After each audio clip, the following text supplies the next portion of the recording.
This podcast is not for the overly sensitive, the terminally optimistic, or anyone who thinks dating in your 50s is a whimsical romantic comedy. Listener discretion is advised.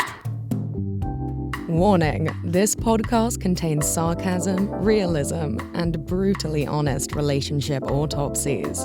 You've been warned.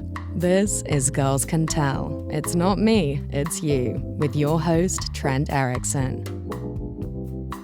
So, I ran a little experiment. I created a dating profile. Big deal, right? But not as me, a tall, good-looking guy. Nope. I posed as an average-looking woman, using a normal photo, no filters, no cleavage, no seductive lighting, just a regular-looking woman with my stats. Well, but not 6'6". I didn't swipe, like anyone, or send a single message. And in 24 hours, take a guess at how many likes I got. Nope, higher. No, higher than that. You're not even close.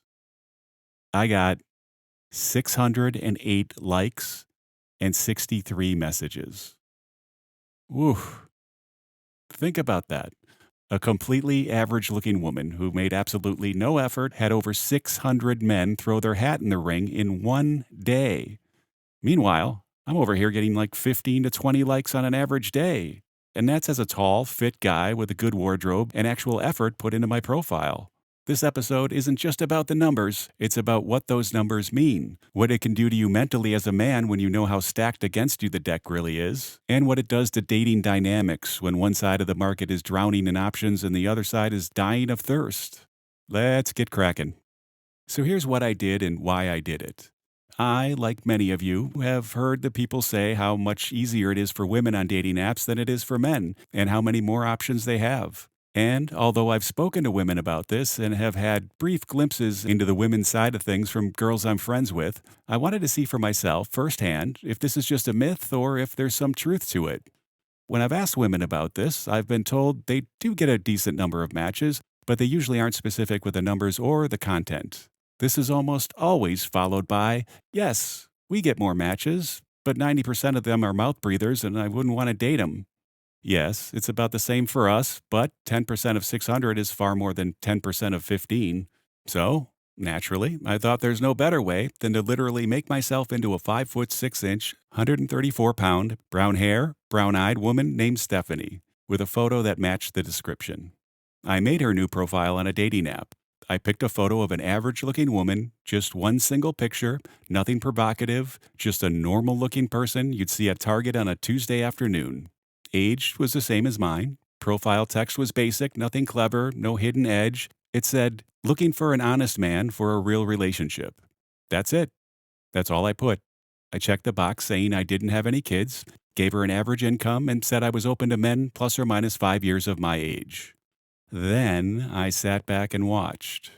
I sent no likes, no messages. I wanted to see what came in when the effort was literally zero.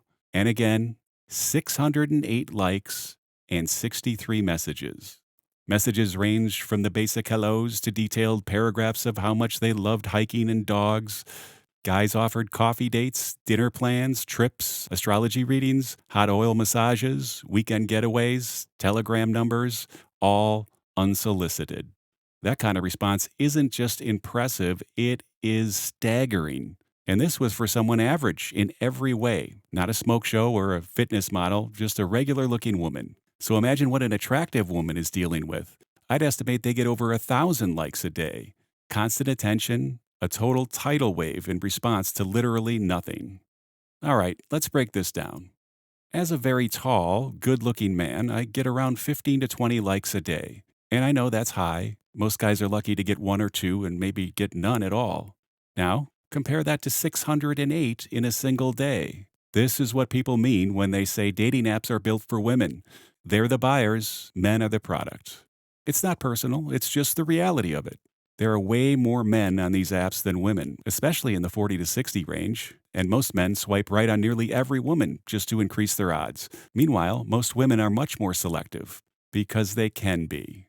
The app experience isn't equal. For men, it's a lottery. For women, it's like a massive buffet. Here's where it can get ugly.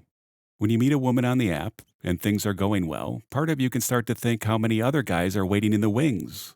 You know her inbox is overflowing, and you know she can replace you with 2 swipes. That messes with a lot of men's heads. It can create insecurity. It can make you second guess yourself. You may start tolerating things you normally wouldn't tolerate and might even let boundaries slide a bit because you know she's got so many other options just waiting to take your place.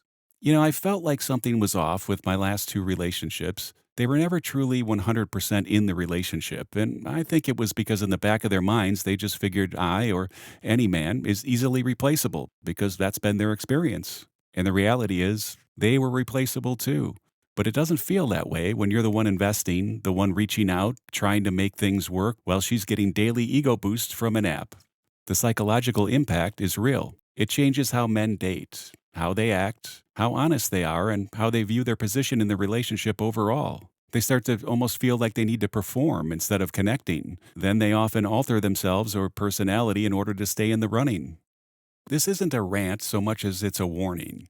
Modern dating, especially on the apps, is not a level playing field, and if you're a man over 50, you're stepping onto a field where the rules you're playing by are different for women.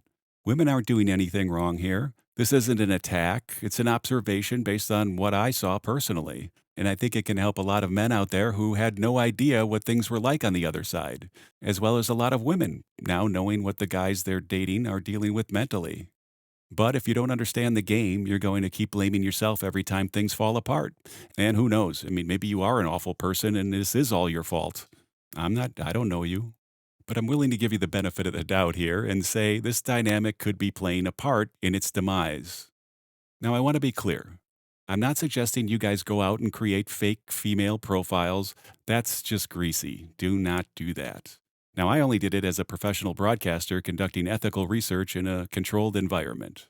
This experiment definitely opened my eyes to the disparity in expectations and the emotional power imbalance built into dating apps.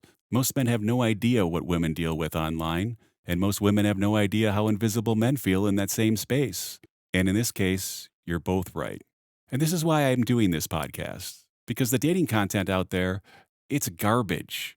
Half of it sounds like someone put a Yeti mic on a coffee table and hit record while 3 friends talked over each other in a locker room for an hour.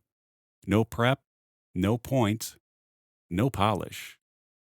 I spend hours putting together every one of these episodes, writing, recording, editing, producing. I'm not winging it. I'm building something quality, and I hope you find it worth your time.